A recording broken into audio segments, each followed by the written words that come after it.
ફુલાવર બધું સારું જ છે આમાં. ફૂલ ને પાલ ને બધું સારું છે. બધું જોઈ શકો છો. સિરીજ પણ તમે જોઈ શકો છો, બહુ સારી છે. બરોબર ભીમભાઈ, તમે પણ પુષ્કર તમારા ખેતરની અંદર વાવેતર કરેલો છે, તમને કેવો લાગ્યો? સારો લાગ્યો. શું અત્યારે થઈ ગયો? કેટલા મણ ઉતાર્યો અત્યારે? 70 મણ ઉતરી ગયો. 70 મણ ઉતરી ગયો. કેટલા વીઘાનો? 4. 4 વીઘાનો 70 મણ પુષ્કર કપાસ ઉતારી લીધો છે અને સારો છે. તો બીજા ખેડૂતોને આપણે પણ પૂછીએ. વલ્લભભાઈ આપણે અહીંયા આવેલા છે, એને પૂછીએ અંકુર પુષ્કર કેવો કપાસ છે? બહુ સારો, બહુ સારો. બહુ સારો એમ. તો સાહેબ આપણને પુષ્કર વિશે થોડીક માહિતી આપશે. નમસ્તે. આજ રોજ બધા ખેડૂત મિત્રો જોવા આવેલા છે. આ જે કપાસ તમે જોઈ રહ્યા છો, અંકુર પુષ્કર, આ 120 દિવસની આજુબાજુનો કપાસ થયો છે. પણ તમને બધા જ લોકોને કહી દઉં કે સૌથી વધારે જીંડવા લગાડવાની ક્ષમતા વાળો આ કપાસ છે. આ જે તમે કપાસ જોઈ રહ્યા છો, એકંદરે સરેરાશ 100 ની ઉપર જીંડવા છે. આગળ તમે પાછળની સાઈડમાં આપણે જઈએ તો જ્યાં છોડનો ગ્રોથ આનાથી પણ થોડો વધારે છે, બરાબર, તો ત્યાં 125 ની આજુબાજુ જીંડવા છે.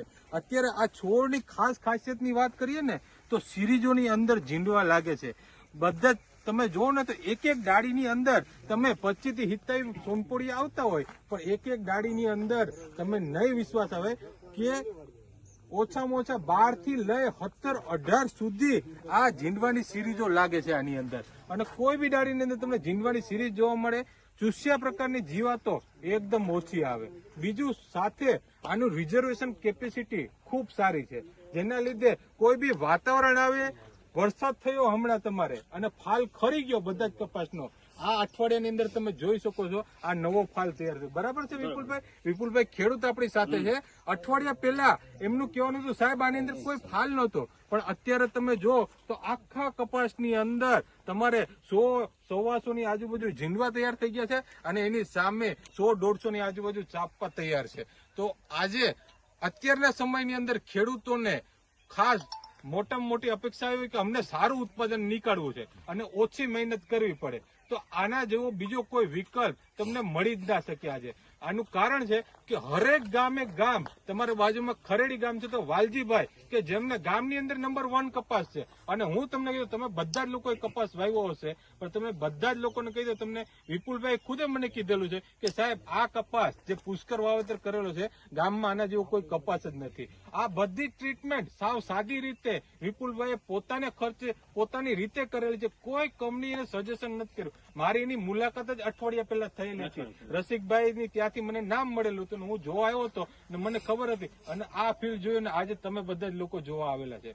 તો આ બહુ જ સરસ વેરાયટી છે. મને એમ લાગે છે કે આ વેરાયટીની ડિમાન્ડ એટલી જબરજસ્ત છે કે ગયા વર્ષે અમે ખાલી 1200 પેકેટ દીધા હતા આખા સૌરાષ્ટ્રમાં.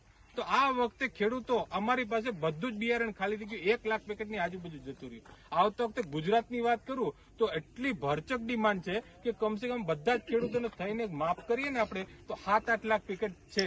તો બધા જ એટલા બધી કંપની આપી ના શકે, એટલું પ્રોડક્શન ના હોય, પણ જેટલું બને એટલું જે કંઈ પણ છે તો કદાચ ને ગયા વખતે ગુજરાતમાં 3 લાખ દીધેલા, તો આ વખતે તમે માનીને ચાલો કે આવતા વખતે 1-8 લાખ પેકેટ વધારે મળી જાય. બરાબર? તો વહેલા પહેલા તમે બધા જ લોકો ને બધા જ ખેડૂત મિત્રોને મારી ભલામણ છે કે તમારા નજીકના કોઈ બી વેપારી છે તો એની પાસે ખાસ લખાવી દો, તો જેથી કરીને પહેલી સપ્લાય આવતા જ તમને લોકોને માલ મળી જાય. તો ખૂબ સરસ વેરાયટી અંકુર કંપનીએ આપેલી છે. અંકુર પુષ્કર બધા જ મિત્રોને યાદ રાખવા જેવી વસ્તુ છે. ખૂબ ખૂબ આભાર. આમાં કાયમ 1 દોડું દીધું ભગવાન, કાયમ 1 દોઢ